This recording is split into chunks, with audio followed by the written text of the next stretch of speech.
What up, players? It's Warboss Day up in this mug. Welcome to day 4 of my Summer Painting Challenge 2023. I just finished filming a video talking about my Patreon, what I plan to do with it in the future. I hope you check it out. It's really, really awesome. And I hope you consider becoming a patron of Warboss Day Studios. Possibly snag yourself up some really nice looking miniatures that I will paint personally and send it over to you. And you can use, who knows, in future Bretonian games of the old world and just have in your collection. But let's talk about my day 4 progress. So I was able to prime, I think I mentioned in day 3, I primed everything. I finished the tutorial for my Cadian shock troopers, and there's my test model. So he's pretty much done. Here's Sergeant Laughter, because you can't spell slaughter without laughter. And he's pretty much done as well. I'm going to highlight some of his skin tones and I think do a little bit of more work on his uniform, but he's pretty much finished. And now it's just the grind to get everything else done. I did pretty much finished with my test model for the field ordnance. This is a lot of fun to paint. Looking online for the reference art, the 360 view to see what I'm supposed to paint and what colors. It's very interesting. So I'm going to be doing a tutorial on the other one, so stay tuned for that. And that one's going to be fun too, painting up the command squad. The little piece you are not seeing yet is the Sentinel. I have yet to unbox that one and film it. And I want to make sure I do a film, like a video for that, before I actually build it up, just to give you guys a little bit more content. And for anybody who wants to purchase a Sentinel and is not sure about what comes in the box, what comes on the sprue, I want to walk you through all of that. Okay, so I think my big thing this summer is actually going to end up being setting up my Patreon. In the past, I was just kind of willy-nilly throwing the tiers up and hoping to just get as many patrons as possible. But I think the way I'm doing it now, I'm offering some fun rewards that are going to be like playing a choose your own adventure game. I think it's going to be much more interesting and much more fun to be a patron of Warboss Day Studios. Let's put a little footman there as well. Okay, the question of the day is talk about a positive memory from the first game you had with painted miniatures. So when I was a kid, my very first full-on game that wasn't like an introductory learn the rules with a staff member at the hobby store, my first game that I put miniatures across the table from another player who didn't work at the hobby store was at a games day back home in Hawaii. And the games days would be at a conference room across the street from where the game store was located, or rather like on the second floor across the way of the shopping complex. So the game store that I frequented as a kid didn't have much room. It had like space for maybe one game in it, and then not too much room. So they would rent out this conference room, a pair of conference rooms across the way, and one of them would be for like Dungeons and Dragons and pen and paper role-playing games, and the other one was for the war games and the painting and all of that. So the first time I went, I remember having my Tupperware box full of my unpainted orcs and goblins figures. Most of them were in metal, and they're just crashing around in there. I didn't secure them at all. I hadn't primered them, so a lot of the paint was already rubbing off, especially on the old war boars that the orcs used to ride on. They were made out of metal. So the minute you would pick them up, if you didn't primer them, that metal would flake off of their fur. It was just so sad. And then I remember showing up there with my Tupperware box, and my mom was like, okay, have fun, have a good day, I'll pick you up at 5. And I had like no idea what to expect, because this was the first time that I was going to actually play.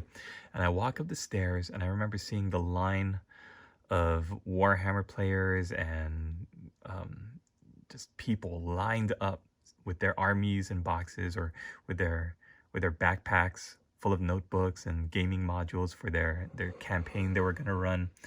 It was just like an amazing energy.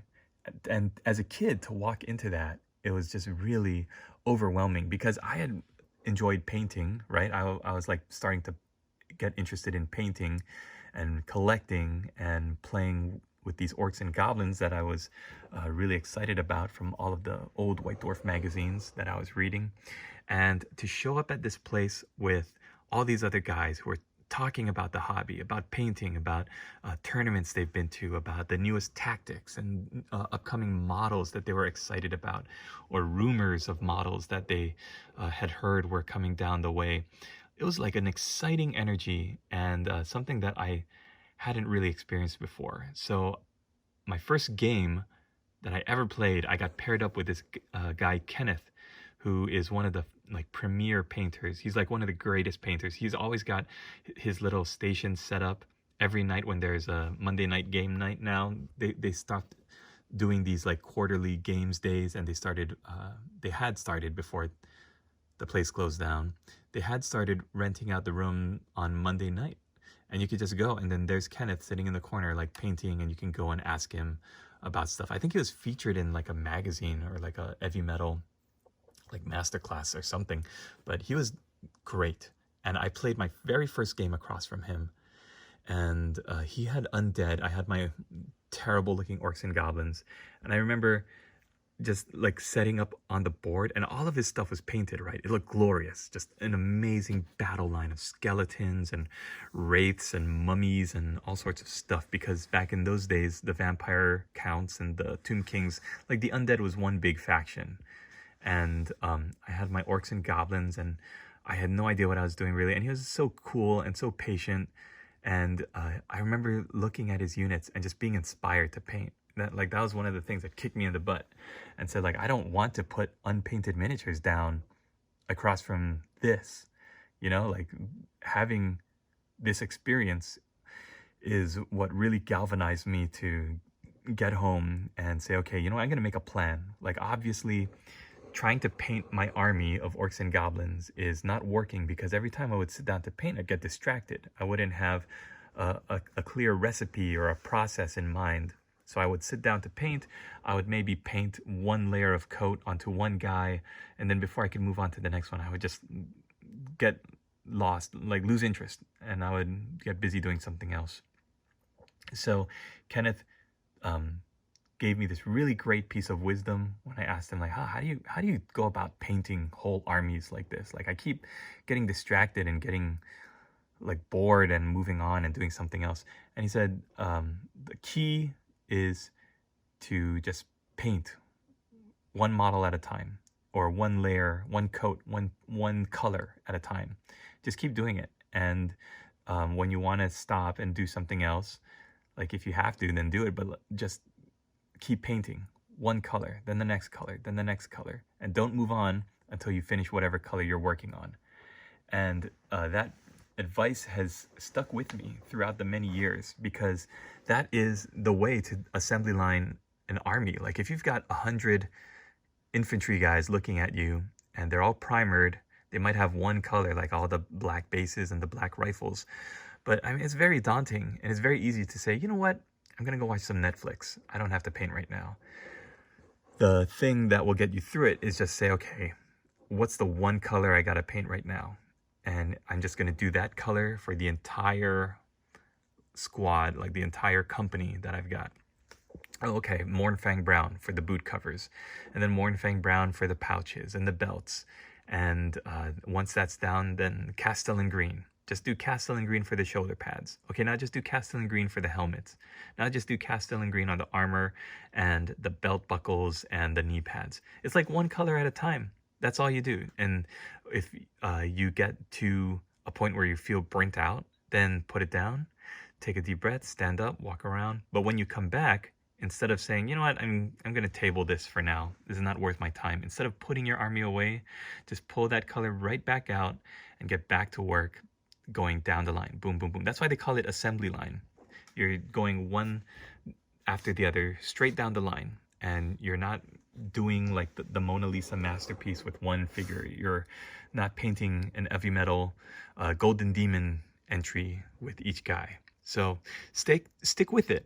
And if you need to take a break, get on the Discord, get on some YouTube videos, check out some War Boss Tay tutorials where I'm painting right there with you, and enjoy yourself, because there's no feeling in the world like setting up a fully painted army. I remember when, like a couple years later, I had painted up my Orcs and Goblins army. I think I'd faced Kenneth again at the next games day, or like 2 games days later or something. And he looked at my army and he just kind of nodded and smiled. I was like, okay, good. You know, there wasn't like big praise, like, oh, wow, I'm so proud of you. Wow, that was really amazing. It was just very like, you know, the Zen painting sensei was like, just smiled and nodded. And I think that was like the biggest praise that I could get. Okay, so that's my story. Big ups to Kenneth or anybody from other realms who went to those games days back in the day. Joe, Pete, all my buddies, Kyle. I miss you guys. Being in California, the scene isn't really it's not the same. It doesn't have that aloha spirit. Sure, it's great. It's got its own gaming clubs and communities and stuff, but I do miss the old days of playing at a games day and going downstairs, grabbing some plate lunches, and just talking and hanging out. All right, guys, that's gonna do it. Day 4. It was a long and winding video, but we're done with it, and we're gonna see you in the next one. Latest, players.